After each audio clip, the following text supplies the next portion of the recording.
Josh, can you pay me in advance? I'm Joe. I'm Josh. You've got questions? Yo, feeling grounded.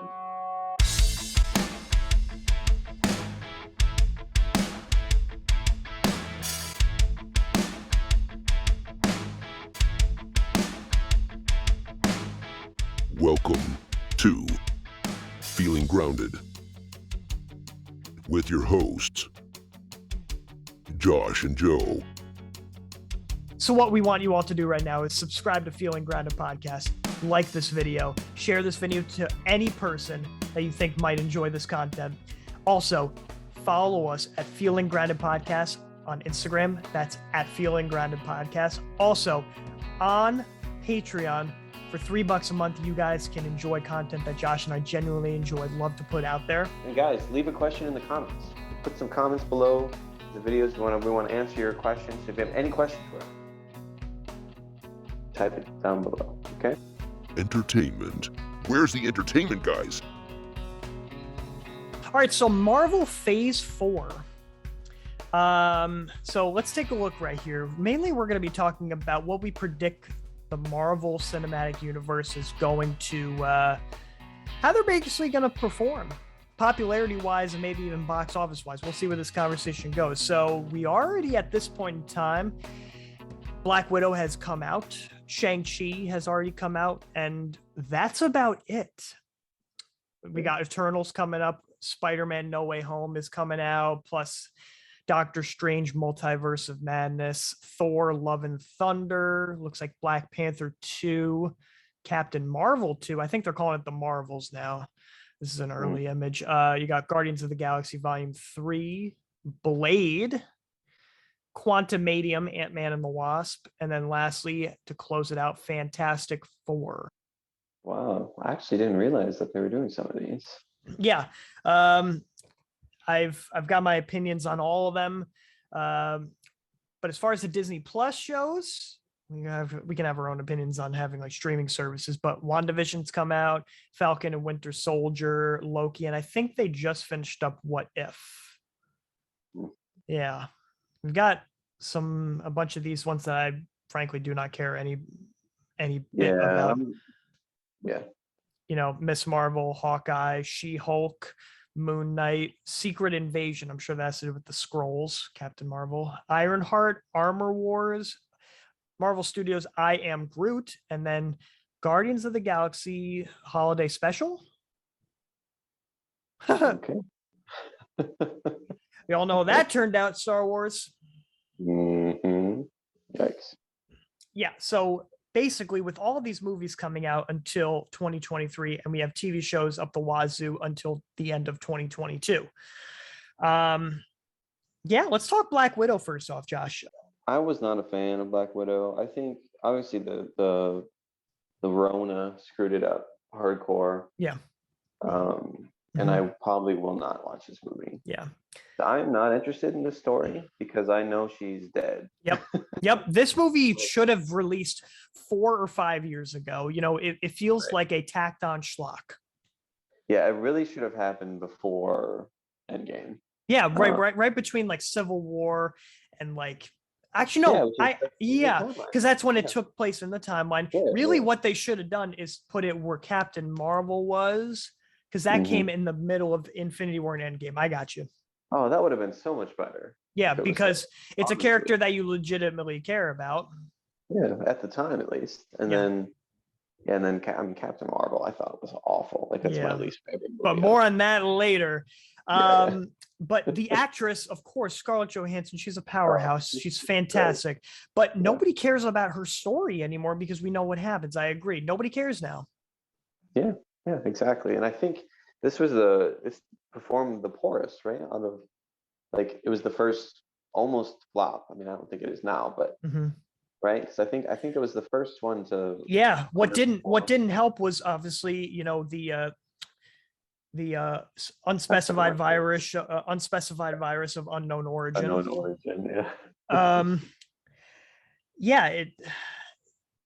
And plus putting it on Disney Plus, and there's obviously a little bit of a controversy with Scarlett Johansson, she's suing Disney because of the fact that it's a breach of her contract. It should have just been released in theaters, but yeah, I don't know the status of that yet. Yes, they did her dirty, which is not cool. You can't do that to Skay JoJo. Moving on, Shang-Chi.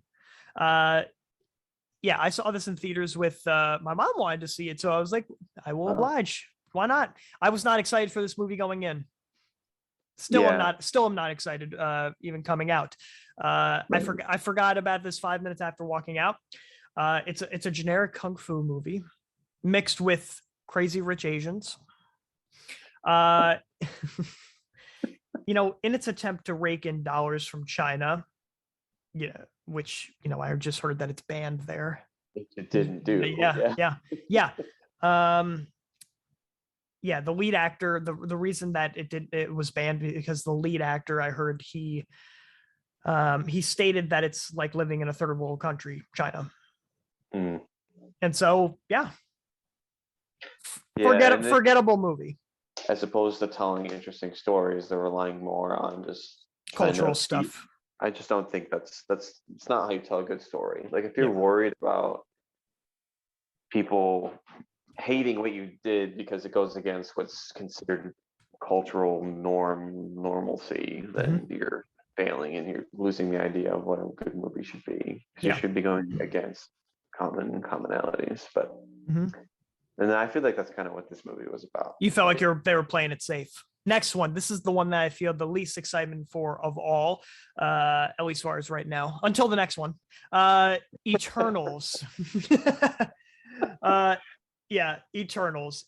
I don't know anyone talking about this movie. Nobody knows the characters. I mean, granted, nobody knew the characters of Guardians of the Galaxy, so I'll give it that. Before that movie came out, you know, you have a bunch of has-beens, such as Salma Hayek. You've also got Angelina Jolie. What has she done? I mean that sincerely. What has she done? And plus, also, as far as the whole China thing goes, like we said about Shang-Chi, the director, she said that China was filled with lies everywhere, and based on that, it's likely to get banned too. You know, and she's only done one movie before this. That's right. Yep. You cannot give a blockbuster movie. I say that quote unquote blockbuster. So you can't give a director who's only done one movie before this type of project. No, you really shouldn't. I mean, it may surprise us, may surprise the world, but I have a feeling it won't. Yeah, this is the one that I'm, like you said, the least excited about. Like, I kind of hope this one bombs, which is mean to say, but yeah, I guess that's as far as I want to say about it. Like, I'm so uninterested. I watched the trailers and I'm like, who cares? And then there's all these plot things. Like, where were you when the universe was? Yeah, where were you when Thanos took out half the universe and they used some BS excuse? I know, and it's like so stupid. Like the fact that they're trying to like wedge it in and claim that they're the savior of the universe, and then they weren't around. Like it's just yeah. Their attempt to make this bigger and less grounded than the previous installments is only going to bite them in the butt, I believe, because, you know, we had such a grand finale with Endgame. Yeah. I know it may be unpopular, but I think it should have ended with Endgame because it was like the perfect ending for me. And I think it's one of those things that's like, you know, you live long enough to see people like turn against you. Yeah. I feel like that's what we're gonna start seeing here. Like it was like the peak. They should have ended it with Endgame. Like we did it, 20 years, so many whatevers, like, or however many years it was. It wasn't 20, but 11, I think. 20 movies, right? They should have just ended it there. And I think they're gonna live long to see. Yeah, you get it. Well, a slight glimmer of hope. Spider-Man: No Way Home. You know, Tom Holland, good actor. I like his Peter. I really do. But these movies always felt, you know, difficult to get behind. They felt childish and lightweight, is what I'm trying to say. You know, he hands off his secret identity. People figure it out easily, thanks to the writers. But most people are not excited about him or any of these new characters. They're excited to see what we know of now is Doc Ock, or Alfred Molina, Norman Osborn, also from the Maguire-verse, are set to return, which probably means Tobey Maguire and Andrew Garfield are there. There is footage of 4K version of Andrew Garfield for this movie. Like, it's happening. People are only excited about these guys, which just goes to show that they need to pull previous universes in order to get people in the seats. Right.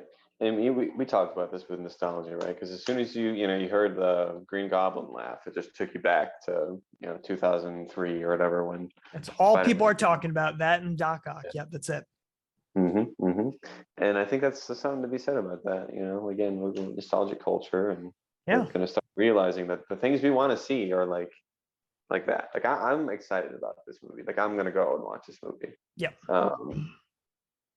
Yeah. Like, to tie it all off, I'm excited about Matrix 4. Like, who asked for a Matrix 4?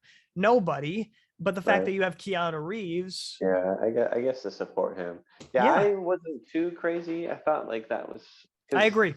It ended so poorly that I was just like, oh. And I'm worried about what they're going to do in service of these characters. So what are they going to do next? But yeah, well, that's a different day. That's not the MCU. Yes, I agree. But to tie it all off with Spider-Man, I can see the negativity that a lot of people have as far as like current Spider-Man, the zeitgeist. There have been so many Spider-Man reboots. I am all Spider-Man out. Yet I still want to see Tobey, because that's my childhood. I hear you. Exactly. That's how I feel. 100%. Yeah. All right. Last one we're going to talk about today is Doctor Strange. Fantastic actors. Love Benedict Cumberbatch. There was we also had in the previous movie Mads Mikkelsen, great villain, but it's kind of forgettable. The movie was kind of forgettable. It had an over reliance, in my opinion, on special effects. And I get the feeling that it's going to like do that again for this next one, because like you have the multiverse of madness.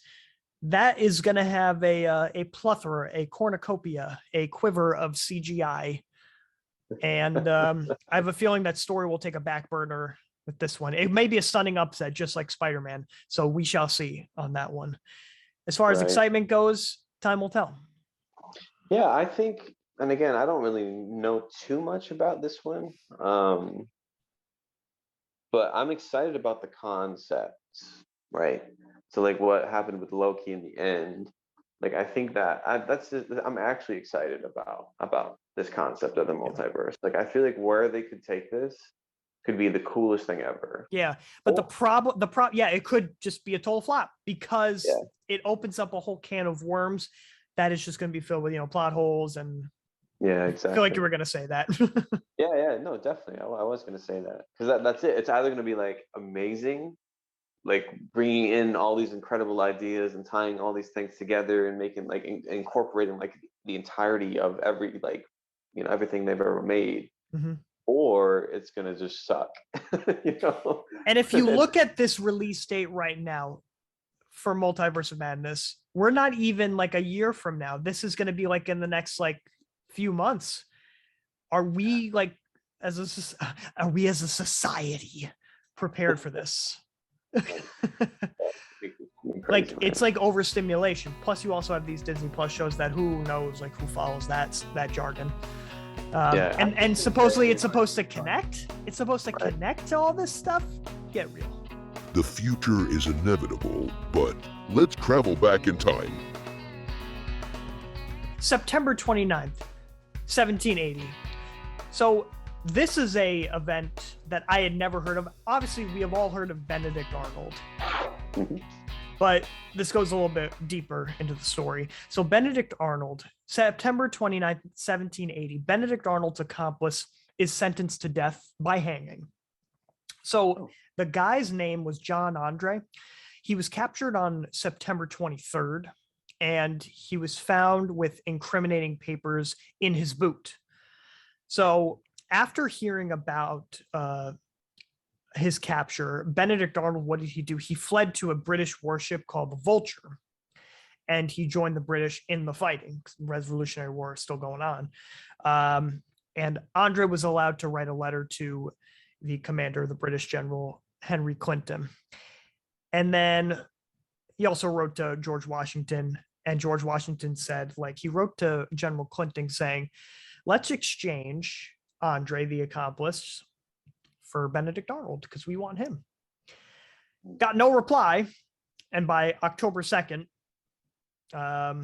Andre was hanged. Age 31. Yeah, that story with Benedict Arnold is so interesting because he's like such a coward. Like, yep, he like wanted to be this like big famous guy, and the George Washington just like recognized how he was like such a loser who was so arrogant and like, yeah. It's a tale as old as time that we hate liars and deceivers. Yeah, and this was at a time when like honor and respect was like a thing. Yeah. Like, yeah. Unlike today. So yeah, I feel like the people who like betrayed were like the lowest of the low in that kind of world. Isn't that also like the lowest circle of hell in Dante's Inferno? I think that's the 9th circle of hell. I'm pretty sure, because when you look at Dante's Inferno, it's like a cold, icy, because it's the furthest away from warmth. So this is for the betrayal. I'm pretty sure that's the 9th circle. That's very interesting. Yeah, definitely.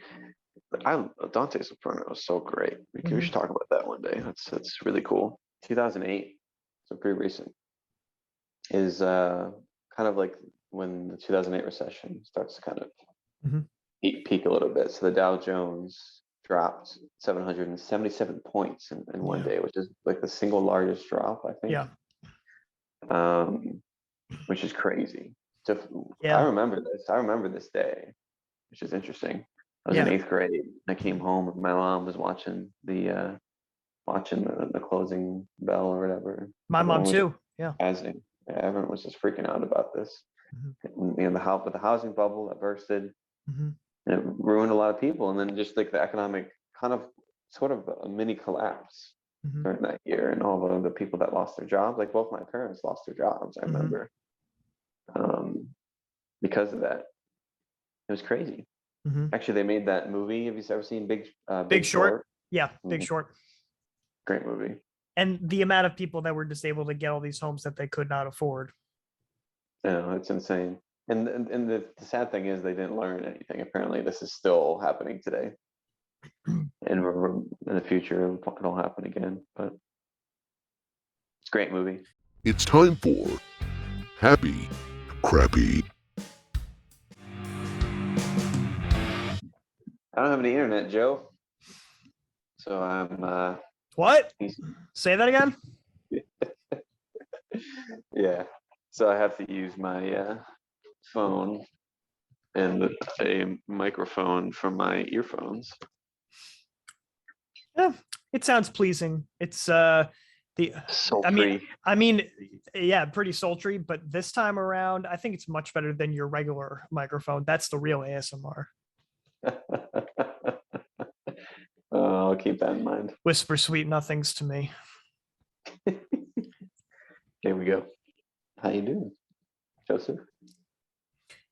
I'm tired, but ever since walking into the door of where I got to go to, there's stuff that's just been piling, and that's okay. It's fall. The end of the year, stuff is piling up for a reason. Right. Cool transition into the holiday season. Yeah. It's the holiday season. Would you consider Halloween an actual holiday? I mean, it's on the calendar, I guess. But I mean, there's a lot of things that are on calendars I don't think are holidays. Like what? Yeah. Well, like the national blank months or whatever. I think those are lame. Oh, like National Donut Day? Yeah. Well, no. That's different. That's a holiday. That is a feast day, a day of reverence. No. Okay, too far. I don't like Halloween. I respect people who like Halloween, but I'm not a fan. I will say that. Come out and say that. I did not grow up trick or treating, and my kids will not trick or treat. So why not? I stopped like 7th grade, so I felt like I was too old for it by that point in time. But why'd you never do it? oh yeah, I grew up in not good neighborhoods, and so Okay. like the stories you'd hear growing up, like where people would poison candy or put razor blades and stuff, like that like actually happened where I grew up. So my mom didn't That's a like real want. life Candyman story. Anyway, Let's dive into happy crappy. So great. while we have this crappy mood for the two of us going on, where we're both feisty, let's make lemonade. Let's get some crappy going on, and then we'll go back into happy. Crappy. So, I've had for working out. I've been working out after work, and I've tried to like make sure that my schedule will transition me into working out before work. So I try getting up at 4:30, but it's taken me, a bit longer to be consistent. When the year started, like maybe when I committed to it midway through last year, maybe around like January, February, I was doing it consistently. Took a little bit of a transition, sure, but I've been able to do it 3 times last week, and there were a couple of days I overslept a little bit longer, so got up at 5, didn't have the time to get it. So just trying to make it consistent, and that was my crappy. I'm a little bit impatient with that. We're getting there. Nice. There you go. Have more patience with yourself, Joseph. Have more patience with yourself. You can do it. If you're feeling unmotivated or if things are difficult, just text me and I'll tell you how beautiful you are. I am beautiful. Thank you. I don't need no one to tell me that. Well, I'm here, dang it, if you need it. So my crappy is I'm very tired. My son has been waking up very, very early every day. And we're trying to kick this habit. We are. Mm-hmm. It's been difficult. It's hard to accomplish. Is this Eli or John? Eli. Yeah. Ooh. He What's going on with him? This morning it was 4:30, and when he wakes up, he wakes up. So what we've been doing is we're wanting to be consistent, so we try to put him back in his room, but then he just comes back. So like literally from 4:30 to 6, when we like decide just enough's enough, and we just get up like every 10 minutes or 15. It'll just be him coming into our room, us picking him up, putting him back in his room, and then him coming back, and then we're just going back and forth. And it doesn't matter what you say, it doesn't matter how you explain it to him, it doesn't matter if you do anything. It's just that this doesn't work. So we're trying a few different things, and we're hoping that he stops waking us up so early. So we will see how that goes. Because the thing about toddlers is like they don't understand. They still don't have the capacity. He's 2 still. I mean, his birthday's tomorrow, but they just don't have like the capacity for like understanding like, oh, I have to stay in here until the sun comes up, or like I have to like, or mommy, daddy are tired, so I shouldn't bug them. Like he doesn't have that reason. Yeah. And so we try to do that and say like you have to stay in your room, or all this stuff. It's tough. Eli's going to see this episode in about 10 or so years, but I can say this with the utmost confidence that little kid, and I've been this way too. Little kids can be jerks. They don't realize it. It's so different because they don't have logic, right? Exactly. The logic is not developed, so they just don't think. They don't have like the same capacity to be like compassionate in that sense. To be like, oh, like, I feel bad for them because they're tired. Like, no, he doesn't care about that. Like, that's not even a thought. It's just like, oh, I'm awake, I need to play, and I need food and drinks. So like, but we're trying a few different things. We're getting an alarm clock that has like a light, so it's red when he has to stay in his room. It turns to green when he's allowed to come out. That's a really good tool. Okay. Yeah. Okay. So we're thinking that's good. We're gonna start doing bedtime snacks. So right before he goes to bed, we're gonna give him some food. Gets that warm milk, huh? I thought he liked milk. He likes his juice too. Yeah, he does. Yep. Make the juice the reward. If he does it the night before, like he gets up at the right time, we'll get you some extra juice. There you go. Exactly. Yeah. Yeah, but we're gonna try to give him some food before bed because we think maybe he's just hungry, so he wakes up. We're gonna shorten his naps, which is hard to do because I live for their nap times. But we're gonna try to shorten them to 2 hours or less than 2 hours. Mm-hmm. And then we're gonna try all those things and just hope that he stops waking up at 4 o'clock. I hear you. I hear you, brother. I'm losing my mind. And Claire is so great because she's the one that'll like go and wake up with him, like when it's time to wake up. Mm-hmm. And I'm the one who most of the time, unless I'm passed out or something, will be the one going back and forth, putting him back in his room. Okay. But yeah, so she's more saintly than I am. I like to sleep. And she likes to sleep too, but she's so that's why I'm She's a very tired. superwoman.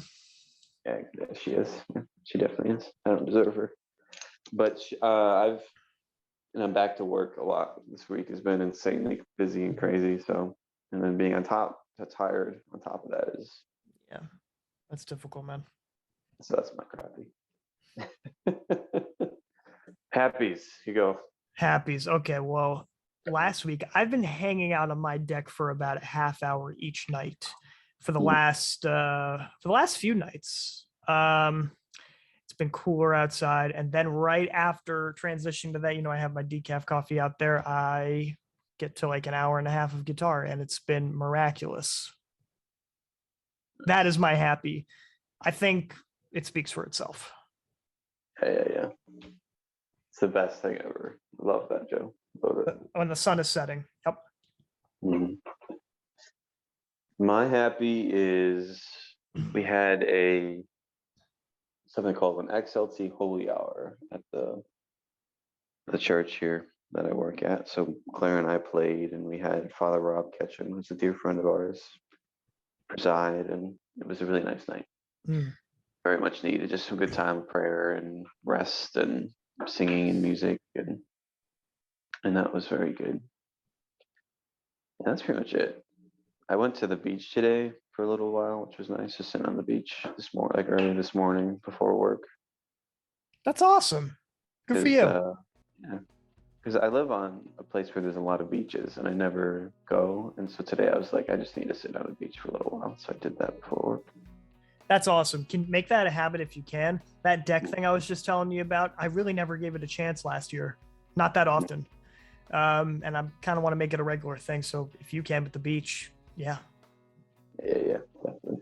So what we want you all to do right now is subscribe to Feeling Grounded Podcast, like this video, share this video to any person that you think might enjoy this content. Also, follow us at Feeling Grounded Podcast on Instagram. That's at Feeling Grounded Podcast. Also, on Patreon, for $3 a month, you guys can enjoy content that Josh and I genuinely enjoy, love to put out there. And guys, leave a question in the comments.